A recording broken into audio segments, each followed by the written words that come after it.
Steve Merrill, how do you handicap college basketball? I need your top 3 winning strategies. So funny, Kelly, in November and December, everyone is a college football expert and an NFL expert. No one even looks at college hoops. And then when March comes around, late February, early March, everybody loves college basketball. Nobody cares about baseball, spring training.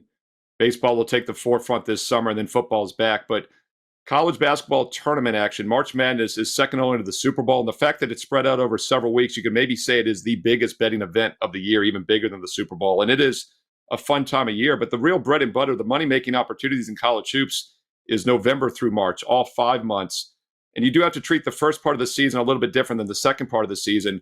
However, one thing I always look at when I make a short list, and I talked about this earlier, there's 362 Division I teams. When I started 30 years ago, there were not even over-unders on college basketball games, not even college football games, just a couple of the national TV games. There was a handful of teams on the added board. Half the teams didn't have point spreads. Now everybody has point spreads, and there's not only an added board, there's an extra board on the added board.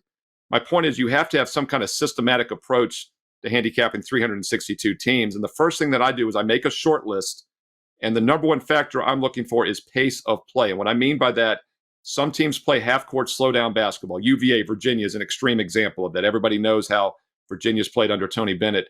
But there's also teams that like to run and gun, like North Carolina, Kansas, Gonzaga, the athletic big boys.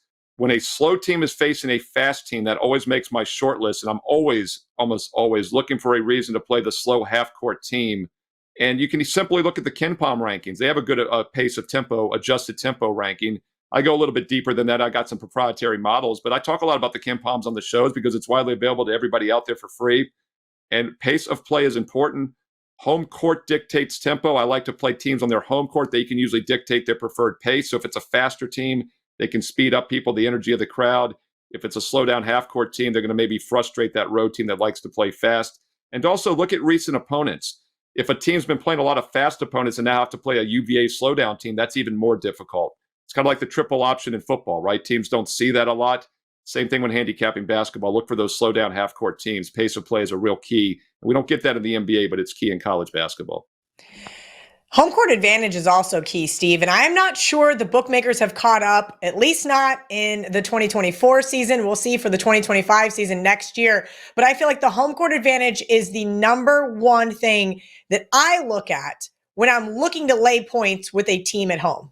Exactly right. And it's a good point about the odds makers not catching up, Kelly. And I think one of the reasons is because in the NBA and the NFL and the pro sports, home field and home court have been worth less than ever in the history of the NBA and the NFL. For several years now, it's been diminishing.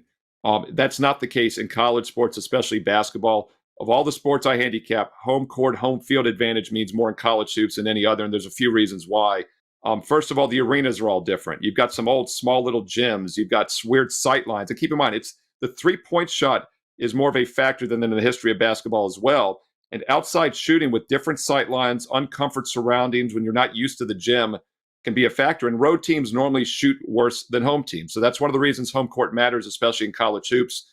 Also, there's the human nature of the officials. I don't think they even that's subconscious, but they're going to give probably more calls to the home team when the crowd is getting behind them. It just happens. And if you look at the stats there, home teams get more free throw attempts on average. With that said, though, where you can really benefit from using home court is by figuring out which teams have a strong home court and which ones don't. If you look at all 362 teams on average, you'd say home court is maybe 3 to 4 points, maybe less nowadays. But there's still some arenas that are worth 5, 6 points. There's some that are worth 1 point. And what's interesting to me is, as a William & Mary alum, I follow the CAA closely, and I'm a season ticket holder at William & Mary games. They're having a rough season once again this year. But they do much better at home, and they don't have a home court edge. There's like 50 students there. It disgusts me, by the way. But the fact is they just don't play well on the road. So sometimes being a really bad road team gives you a slight home court advantage, and it's not factored into the odds. I think the odds makers in general are just setting a 3 or 4 point margin, and you can find teams that are better or worse than normal at home and use that to your advantage. And also keep in mind, in December, students are on holiday. They're on break during the winter exam period is over. So sometimes it's a little less meaningful than it is in January, February. And I definitely like to use it later in the season. And also like quality teams, Class A teams with strong home courts, maybe just one loss in the season, coming off a loss or with revenge. That's when it's a really strong handicapping factor. Yeah, 2024 season, 23-24 season has been really interesting. Conference USA, best home court advantage. And I had to look it up because I could have swore it was the Big 12, but maybe a little bias. I watched too many Big 12 games this year, but something to definitely look at. If you guys want to jump on board, oh, excuse me, we're going to have to cut that out. Steve, your number 3 tip, give it to me. What is the third most important part of handicapping college basketball? Well, this incorporates strong home court, so it's a little bit of a crossover here, but it's revenge. And we talk about revenge a lot in February, especially because we get what really technically it's a second meeting. And we get this pretty much only in conference games. And back in the day, everybody would play a home and away. Everyone play equal. Nowadays, these conferences are so big, not everyone plays twice, but most teams still do. So anytime it's a second meeting, there's a revenge situation possibly because somehow you had to lose the first game. We have no ties in basketball, no ties in baseball either, luckily. But this is a situation where you don't just blindly play revenge. The team that lost, so what I'm looking for when I'm using revenge and when it's its strongest is, first of all, a strong home court. This is the team that lost on the road. Also, a Class A team, as I mentioned earlier. Class A team, strong home court with revenge always makes my short list. But then what I like to do with every second meeting is I dig into that box score. I love numbers. I love math. You all know that. But I love having actionable info from the first meeting maybe a month earlier. And what we're looking for in the box scores are misleading box scores. And what I mean by that is 3-point shooting extremes, free throw extremes, pace of play, how fast was the tempo? Did one team, were they able to frustrate the other team in the half-court set?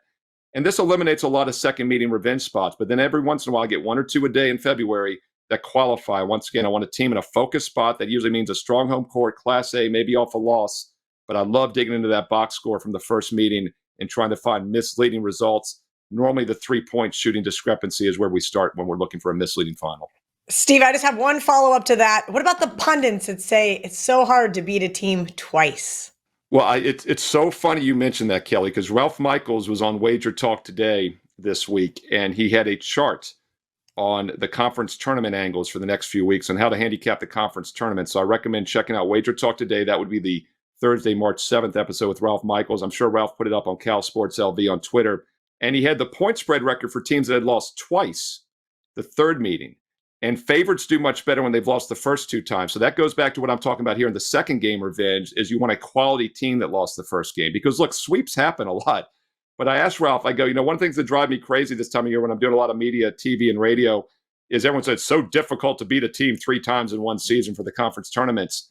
Well, from a straight-up basis, 70% of the time, a team wins the third straight game. 70% of the time. So once again, this is why we don't listen to the media. We don't listen to the sports-only channels. We want to look at raw numbers and data.